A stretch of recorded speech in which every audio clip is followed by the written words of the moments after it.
Greetings, Troma fiends, and welcome to Flesh Wound Horror. I'm Flesh Wound Dan, joined by producer Todd. Good evening. And Pugs Dread. Namaste. Howdy. So how are you gentlemen doing tonight? Of course, you've been getting Troma content from us every day with the shorts, but we haven't done a Troma review show in a while. I'm actually repping tonight. Todd's the big Troma collector, but I'm repping. Well, there's that right there. I got Shakes for Shitstorm. I got Troma figure right there. I got a whole wall over there. Yes, Todd. So everything they ever put out. No, I don't. But I do see. I don't know. Uncle Lloyd might be a little pissed off about that shirt. The Teenage Mutant Ninja Turtles helped kill Toxic Crusaders. Just saying. Oh, I love the Turtles too, but might get a little heat. Man. They should have teamed up. That's all I'm gonna say. Well, look at the toy lines. That was part of the problem. The toy lines were like made by the same company and looked interchangeable. My toys, I had both. They were united. They were united front. Donatello and fucking Toxie both put the stick to fucking Shredder all the time. Did you know Raphael can eat Joe Fleischiger's ass? One of the earliest times you were going to get a mainstream Toxie movie was when New Line Cinema picked up the rights to Toxic Crusaders to do it. You know what else they owned? Teenage Mutant Ninja Turtles. So I think it was just to buy it and bury it, so they didn't have competition. So there's a little Troma heat. They could have did. Well, they were dumb for that. They had kids like me and you that were willing to buy both.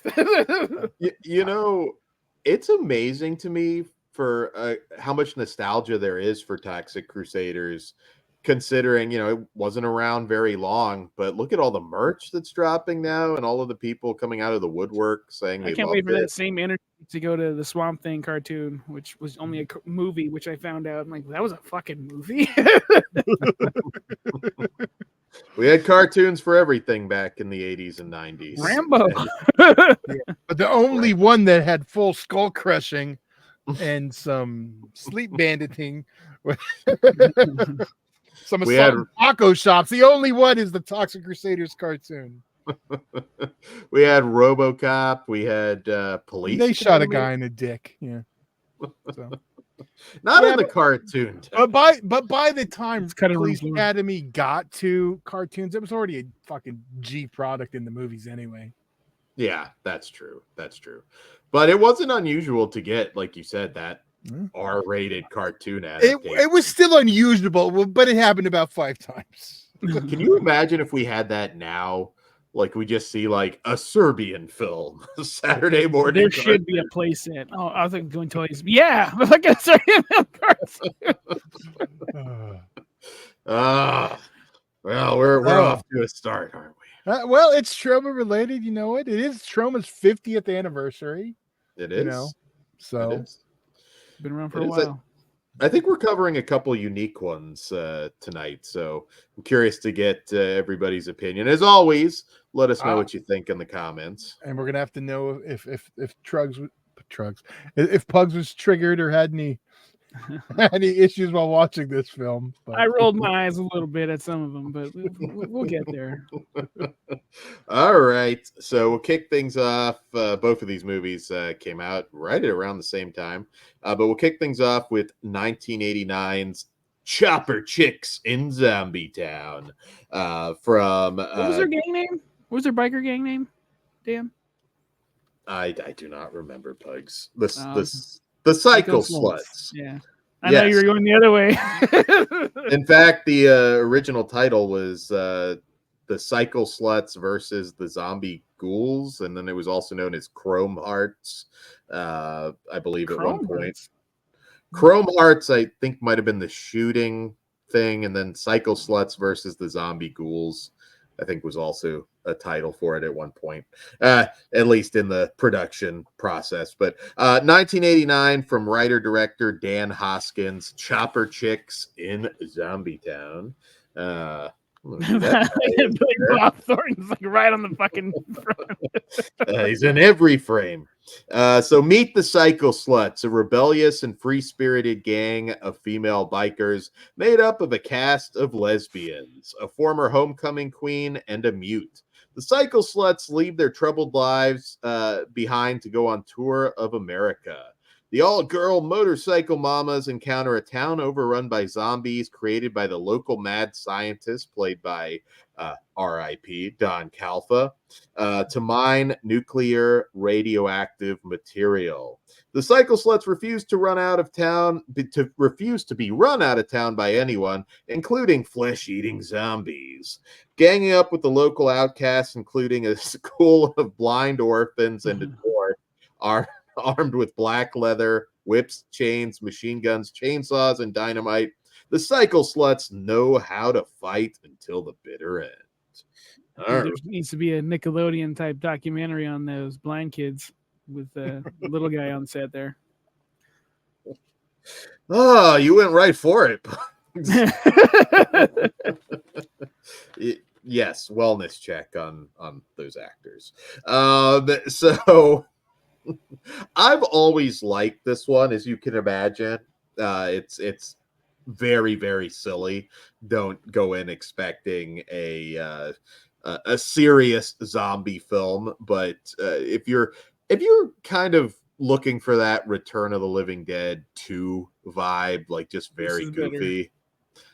Ooh, okay. Remember, Pugs does not like Return of the Living Dead. Pugs hates them all. But he likes Rave from the Grave Surprise. No, I'm just that is his favorite. I do remember seeing that on the movie shelves and rolling my eyes. I'm like,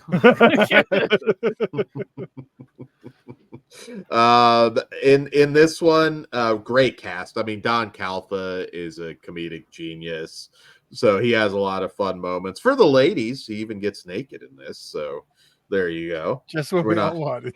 We're not all about the gratuitous female nudity out there. Hang dong. Don't care. This is kind of a part of a not a ton of movies, but that sort of biker exploitation horror mashup genre. Werewolves on Wheels, Psychomania. If you want to get a little more obscure, I Bought a Vampire Motorcycle, Hot Wax Zombies on Wheels, Biker Zombies. There's more than a few out there. I think this is one of the more fun films, and I really like it. Don't go in expecting a Billy Bob Thornton movie, because it is not, but it's not a cameo either. It's not a cameo. I mean, he has a little bit of screen time as the ex-boyfriend of Dee Dee, and if you're looking for gore, this is not it. Most of this movie, for the most part, like, if you're looking for those exploitation elements, you're gonna be disappointed. I mean, it almost feels like something that goes well. Tremors. What? Huh? Felt like Tremors to me. Well, you're going a little bit more on the A-list side there with Tremors, but I got that vibe, man. Yeah. There's some adult stuff. I mean, Don Calfa does get a blowjob from a zombie. It's not very graphic, but I thought that was kind of fun. And there are the occasional lines like, "I'm a big bad bull, you know what? And my tongue has been places you didn't even know you had." It's very quotable. It's kind of it's right up there with Getting Lucky, which is a short we did not too long ago. It'll be reviewed eventually in the future, so don't give it all away. Yeah, it's perfect USA Up All Night fare. Like, this is something that would have gone perfect over there. And you got the blind kids going Rambo on the zombies. They need their own movie. Ed Gale, he's very good in this, despite the dark road he went down later in life. He is fun in this one. And looks healthy here, shockingly. He doesn't have a fucking tube up his nose, and Scooter's nowhere to be found. Well, between takes. Yeah. Between It was all those running after the kids that fucked him up the worst. Yeah. I said takes, not cheeks, for the record. There's some fun action moments. I mean, a zombie getting decapitated with a baseball bat, and his jar of Crisco must be so much smaller. It's the baby food size. Don't make me edit, Dan. God damn it. Well, see, we don't say it, Dan. You just have to read between the lines. That's why you can get away with it. So that's how humor works too, Dan. You know, sometimes you don't say it; you just imply it. Oh, and I liked the hot potato of the baby to keep it away from the zombies. I thought that was funny. And if you're in a goofy mood, I do like this one. It's also one that Troma doesn't own anymore. So I was going to say that So the DVD is like the only way you can pick this one up. It's not streaming anywhere. Apparently, the current whoever reverted back to has no interest in selling it for like a normal price. They think they have gold. Yeah. I think they got Nightmare on Elm Street meets Sling Blade or something. They want that Billy Bob money. I've heard stories about people who have, like, when I say obscure, I mean very obscure, to the point that there obviously isn't a big audience out there for it, and they're thinking they can get $100,000 for somebody to put it out on Blu-ray. It's insane. They have no concept of the current market, but they think they got Gone with the Wind. Exactly. Where are you guys at on this one? Where does it fall on peak Troma for you guys? I should also say it was the last Troma film to actually get like a wide-ish theatrical release. This was like really the last one you might have gone to see in a theater. I didn't see it in a theater. I was way too young. Yes. I did like this movie. Like I said, it felt like parts of it felt like Tremors, mostly the setting, and then this like hiding from. I get what you mean. Even if Dan's like, yeah, too good of a movie to compare it to. Yeah. You got to compare it to Tremors 7, goddamn no. Well, now you're going a little too low. This is probably Tremors 3. Is that the number we're gonna do? Back to Perfection. Okay. All right. So this felt like Tremors 3. That would have been when they were in the made-for-TV era. Like that's when they were filming the show. So perfect. Thanks, Dan, for helping us figure out where Pugs was wrong. Yeah, the main cast was cool. The main chick wanted to be a producer, like Todd over here. A little different. Actually felt for her when she was explaining to the local kid, like, what you want to do with her life. I'm like, I hope you achieve it. And then boom, outbreak. Oh, fuck, what's going on here? And we have that little turd running around being goofy. For those of you that don't know, I did have an interaction with Ed Gale. We were cool, then we weren't. That'll be coming soon to Patreon. Yes. So that little pervert can go fuck himself. I don't care. He needs to be behind bars. Well, now they're really gonna want to hear the goddamn thing. They're like, "What happened?" You gotta subscribe to Patreon, please and thank you. But he did fine. Again, healthiest I've ever seen him. But my favorite shit throughout the whole fucking movie are the fucking blind kids. Put them on a side adventure. They had guns at one point. I'm like, this is just too good. They were killing zombies with headshots. I was like, that's they weren't stormtrooper trained. But yeah, so that's my favorite part of the whole thing. And if we can get more of those kids, I'm in. And seriously, do some investigating on what happened on that set with that little fucking pervert and those kids. Don Calfa, maybe him locking Ed Gale in that coffin is what sent him down a dark path. I don't know. So. That could be a prequel. Let's save more speculation for the other show.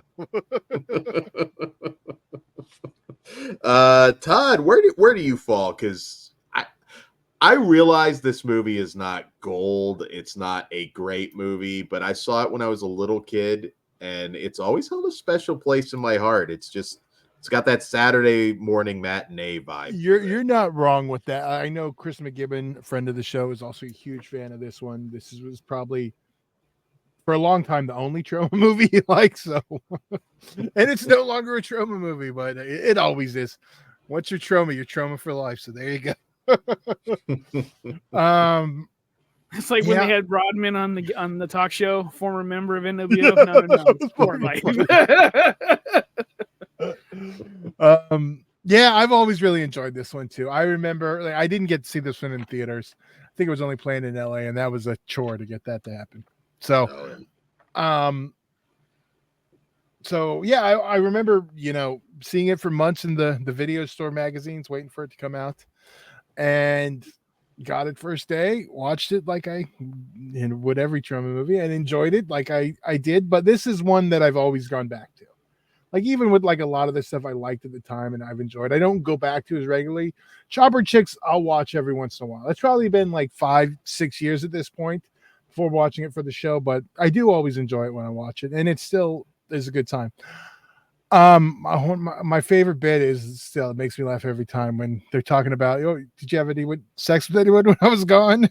It was 8 years. He's like, no, well, yeah.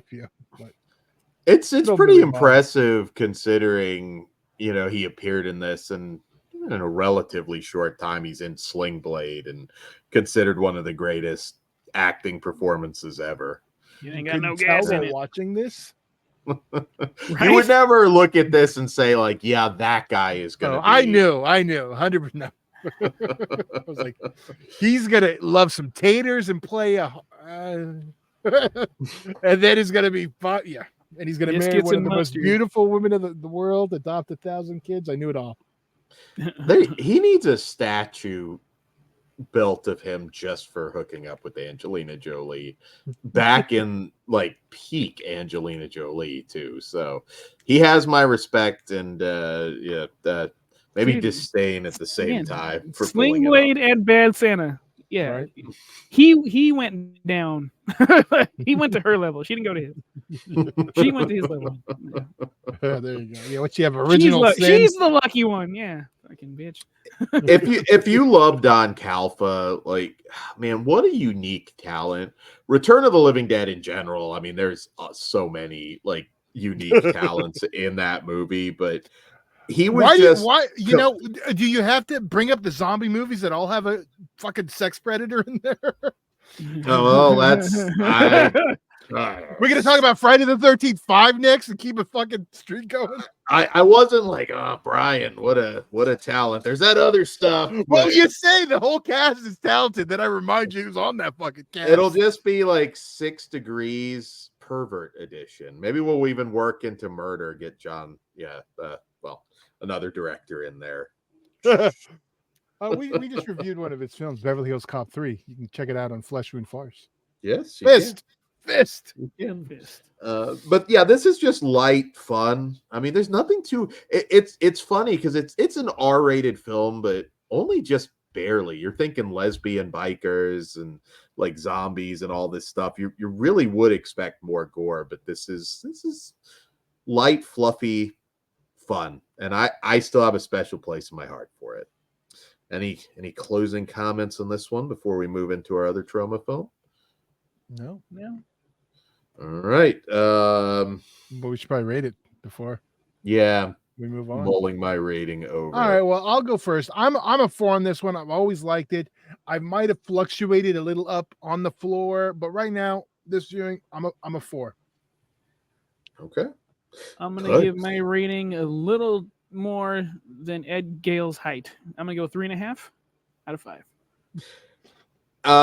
Call it this way, right?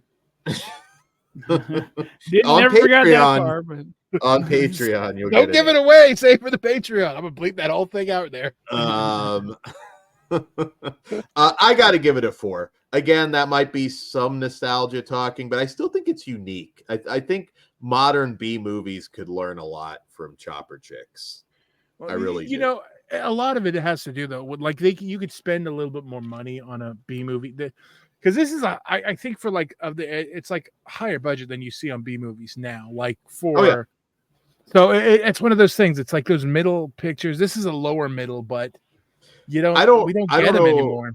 No, you don't. And well, I mean, that coming back a little bit. This is true. We're starting. That's where we need, because that's where the interesting well, this is a little lower than that, but the middle pictures where the interesting pictures lie. Yeah, absolutely. There's a lot of things that I guess we could have paired this with, but I think we got another one that when Dan was railing off titles, Dan said I lit up when this one came up. So you did, yeah. And you know why I lied? And you know why I lied up, Dan? Because of the poster, which you're about to show. The poster art for this one is eye-catching. There were a lot, and they're not all like household name titles, but there's a lot of really awesome Troma art out there. Sometimes very much like well, no, this one kind of does.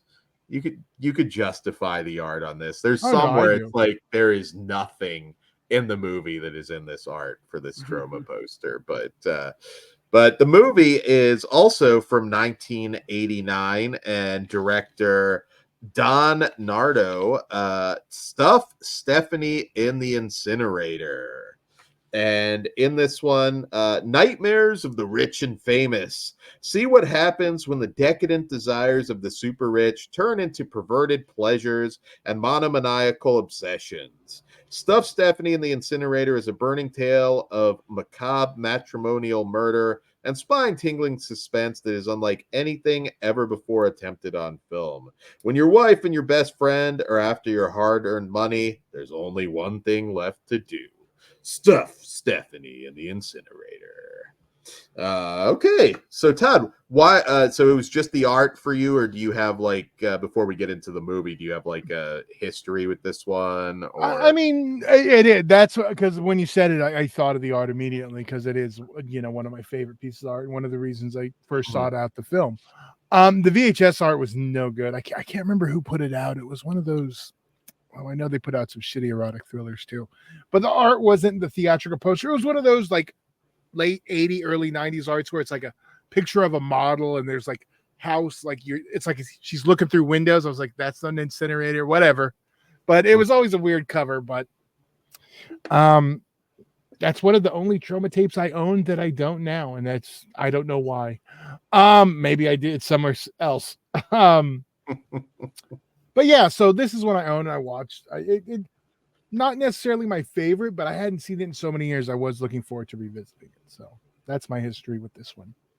Okay. It's very I don't know if the tone of the movie is going to grab everybody. Lifestyles of the Rich and Famous, I feel like there's going to be a lot of people that don't even know what that is now. Most people are like, that's very 80s. Massive hit. Well, 90s too. I think that went into the 90s, but Lifestyles of the Rich and Famous was a huge deal. That was, that was, I'm kind of surprised, and maybe it has and it just didn't take off, but I'm surprised that hasn't had like a reboot. Well, because why would they? It evolved, that I guess Cribs. Yeah. So why are they gonna all want to watch this old white fucking British dude when you can? I do like go into your home. Only good one was the Red Man one. Rob Zombie, sir. Although he doesn't live there anymore. Okay. No. What is all of his horror merch, dude? You didn't see that one? It's on YouTube. No. It's great. Okay. Here's my pitch. That's probably a later one. What if you do the low budget version of that? Like you just go and visit like B movie actors. The Red Man one. That's no. You go and visit B movie actors in like Burbank, and it's just like you got like the fucking guy goes in. He goes into Ed Gale's place, and he's like built a McDonald's play place in his house. Like. It'd be interesting. That one they might have to cut. That might go the way of the Marilyn Manson. I think you're pitching it. Episode. I think you're pitching a different show, Dan. Lifestyles of the Rich and Perverts. Lifestyles of the Rich and Perverted. Yes. Let's go see their cells. Yeah. But anyways, yeah, very. I'm not going to spoil anything here because I know a lot of people are. Have not seen this, and this is one people can actually see on Tubi for free with ads or Troma Now. So at least Yeah. You know, unlike the last one, you have to find the DVD. This one, you can pick up that or in the Toxic triple set, but that's out of print at this point too. So the setup is basically a guy being taken against his will and forced to participate in these games with another female captive. Oh, and definitely not Ed Gale. Another female captive, and it's kind of almost like a sort of Saw Cube type setup, although not as isolated because the people are right there, making him do this stuff. And then there's a twist on a twist on a twist. It's not as rough around the edges as you might expect. It's fairly well made. Like I said, I don't know how it will play for somebody today who has never seen it and may not pick up on some of the humor in this one. It's one of those movies, like, it's so obscure. I could see this getting a remake. There's some similar movies out there, but if you were like, what Troma movie could we remake? And I'd be like, okay, I don't necessarily want to see some of the classics because I just don't think there's a lot of people that are going to pull that off now. But this would be one I would throw out. I'm like, I think you could still do a modern take on this and make something pretty cool. It's not if you're looking for blood, guts, and depravity, it's not that kind of Troma movie. This one is kind of a twisty, dark comedic thriller is how I would pitch it to you guys. And yeah, I'm curious to hear what you think. I could see you guys loving this or not. I could see it going either way. What did you think? Well, this was a first time watch for me, and none of that information was retained. So, this movie, unfortunately, did not grab me. I remember bits and parts. I was tired, but I should be able to hop on and still get some shit out of it. Mm-hmm. Yeah, I just wasn't impressed by anything. It didn't grab me. I didn't hate it, didn't love it. It's there. Did you want some gore? Because there are some gore moments. I would like to remember the fucking movie in general. So if that would make me remember it, sure. I get that. It is kind of just, it's like a palette of brown. Like, I'm kind of like trying to stay awake a little bit during it. It's not as bad as gray, but that's a whole nother. How dare you? But let's see, you get it. It's just kind of a wash of one color. It's one like I said, I've seen it before. It's one I've seen it many times. I get it. It is kind of just blah. It's like for a new person, I should say. Like I still, I'll probably watch it again. Member berries for this one. Yeah, I missed that train. But it's for me. I probably won't watch it for another decade at least, if ever again in my lifetime. It's one of those, like, I've seen it. Like, I don't ever really get the urge. Maybe, I've seen I see the poster and I get excited and then I remember. But overall, if you're going to watch one of these Chopper Chicks, if you're going to pick up the DVD, watch it on Tubi first, just to be sure. If you want to watch Stephanie. Yes, Chopper Chicks. Chopper Chicks, you're paying for an out of print DVD, unfortunately. Yes. Yeah. But I think the strength in Stuff Stephanie in the Incinerator lies in the screenplay. And that it is quite up to the very, very end. There's multiple twists. So I think like a remaster might make it a little bit more palatable to watch if it's cleaned up, the colors. It is, because it just kind of feels like blah in its presentation now. I could maybe Vinegar Syndrome doing it. VSA? No, it's not Kung Fu now. Never mind. You're right. Like, not the greatest transfer in the world, but you can get it on one of the. This is, of course, the thin disc in one of the Toxie triple sets. What number? Do you have the set with you? I don't. Okay, no. I was going to ask which number. I think it's, if my memory serves, it's 5. Yeah, 4 or 5 is what I'm thinking. But there's still quite a bit on those sets that is not out on Blu-ray. In fact, most of it is not. So, and then some of them got re-released under the MOD line. So every Mhm. time I see those, I'm like, oh wait, and then I remember, no, it's in the set. Every once in a while, I'll see one. I'm like, oh, I need to get it, and then remember. Like Mhm. Ellie was one of them that I was like, oh wait, that's on and that one's on one of the triple. That's on like the other disc, the Southern disc. Yeah, But, there's the triple B headers, and then there's like the box sets that have 3. And no, aren't those the triple B headers? No. Triple B headers are in normal DVD cases. These have the Toxies. Yeah, I know those are Toxies. Oh shit, Toxies. Yeah. All right, I'm old. I can't. Toxies triple head. Yeah. No, I'm trying to think of this one. Okay. Yeah. No, it's check them out if you can still get those. I haven't actually checked in a while to see if those are still in print. They're out of print. All of those. Those are all the Brentwood releases. Those are all out of print. But you can also out of print to the point that you can't get a decent used copy for not an insane price. I don't know. I see them split up a lot, like just each one without the box for a decent price. Okay. But, I honestly, with those, I haven't looking at What's them really. What's a decent price? Like 50? Well, why don't you two talk and I'll tell you an example. Well, what would you be willing to pay for that, Dan? Or like, what would you recommend that price? Like, what's the price? Yeah, give us that, Dan. If it's one of the releases that, like, Dead Dudes in the House obviously went to Blu-ray, so maybe that one is not going to be worth it as much to you.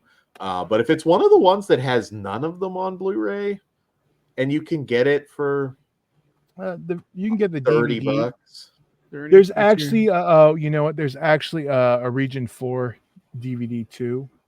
That's only about $17 for this single movie. For just the movie, yeah. Well, Okay. that's coming from there. I'm trying to in terms of Troma, and we've been doing these shorts, so this conversation is interesting. Chopper Chicks, like, you can still get it for under $50, so it's not like insanely priced, but like, as far as out of print stuff, that Yeti movie I know you said is like $150. Yeah, and I wouldn't. The other one, like Chopper Chicks, is a little bit more expensive than that. You can, well, if it's a used like X rental, you can get it for under 50. Yeah, it depends how picky you are. The market is closer to 70, but yeah. And I've seen them go lower. So on that one, that's one of the higher ones. Yeti is another high one. All 3 of the Witchcraft DVD releases are high. 4 being the lowest. I think 4 might not even be high yet. It's just the other 2. I think 4 was reissued because 4 is not like that's. They might have reprinted that one because of Julie Strain. Yeah. Because they didn't even put out 5. They did 6 and 7 are the only other 2 they put out on DVD. Which those are like that and Yeti are the 2 I'm trying to get a hold of. So. Witchcraft is probably the longest running horror series that nobody can remember a specific movie. It's like we've made a million of these, but tell me which one's your favorite. Yeah, I wouldn't even call them horror. They're like erotic. I mean, I guess technically erotic horror, but no one's watching those to get scared, Dan. Yeah, some of them aren't as erotic as you'd expect. Though. Maybe Scared Stiff. There you go. Let's rate Stuff Stephanie in the Incinerator. Yes. You know what? I have to give this one at least a 3 based on the screenplay. It may not have enough exploitation goodies for you guys to keep you entertained, but if you want like a dark comedic thriller, really more of just a mystery than anything, it does deliver. What say you guys? I'm going to go with a 1 out of 5. Okay. All right. Well, to prove that I don't just suck off everything Troma, I'm a 2.5. I'm in the middle. This is average for me. Okay. And my enjoyment level this viewing, I'm probably about that too. You might absolutely love it. You might hate it, but it is unique. So since on the last full moon show, I talked about Troma. Now it's my time on this one because this popped in my head. What if we just had Lloyd direct the Puppet Master and Charlie direct the Toxic Avenger movie. Oh, you know what? Fucking the new Freaky Friday just got in the plot. I feel like I just want to see Puppet Master looks very different. Oh, Tutler's going up someone's goddamn asshole. Toxic Avenger, I feel maybe not as much. I think Band would probably give you something close to that tone. I think it would be close to the first one's tone. I think that's the tone you'd see for a Charles Band 2020. But you know what? But now they got those fart jokes going and all that other shit. They might be able to pull off something closer to, maybe not as hard as we go, or because those movies aren't they aren't trying to yeah, that's prove a point, or they don't. Lloyd's always got something going on. We'll just go with that. I would be fascinated to see that happen. That's asking a lot. I don't think you'd get cooperation to that level, but I mean that's like the only fair. Like, if you're gonna do it, you got to just swap the big two. I mean, yeah, we could do Evil Bong and fucking, I don't know, one of the other. I mean, the only other property like Troma really is Kabuki, but no, that's yeah. You could have the Tox. Yeah, I don't know. Maybe animated Toxic Crusaders meet the Puppet Master. Something we're going somewhere with that. You know what? I'm still with the Kendra Barbie and Kendra. Barbie and Kendra go to Tromathon. yeah, that's probably your easiest way to have some of this. Can they sit down at the full moon booth and then?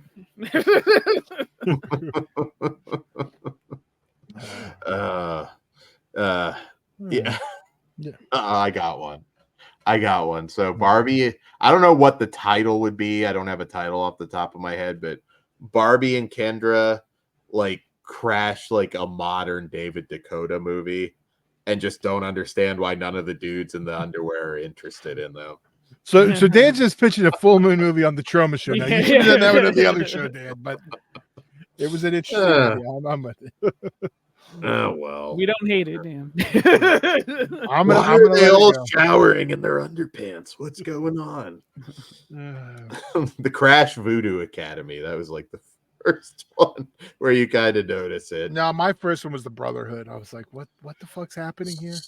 Brotherhood was where, believe it or not, I don't know how looking. Well, Dan, we should save this conversation. That's a whole nother show. Right.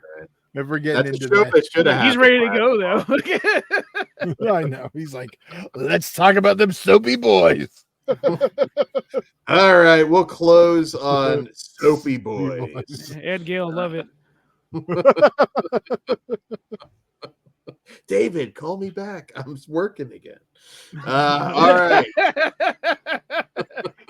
I'll play the shower faucet. All right. Oh, that's awful. We're awful people. On that note, guys, check out patreon.com/fleshwoundfeatures. It all starts at just $1 and you help support us. We don't do super chats and all that stuff here, so we appreciate it. We got a lot of original, exclusive, uncensored content on there. Bonus shows that never see YouTube. So we give you quite a bit. Also, our free Discord, which is booming. I think we got one of the best Discords out there, so check that out. And all our other great content. So good night or good day, whatever the case may be, and come again hard. Money's on the dresser. I'll see you in Disneyland.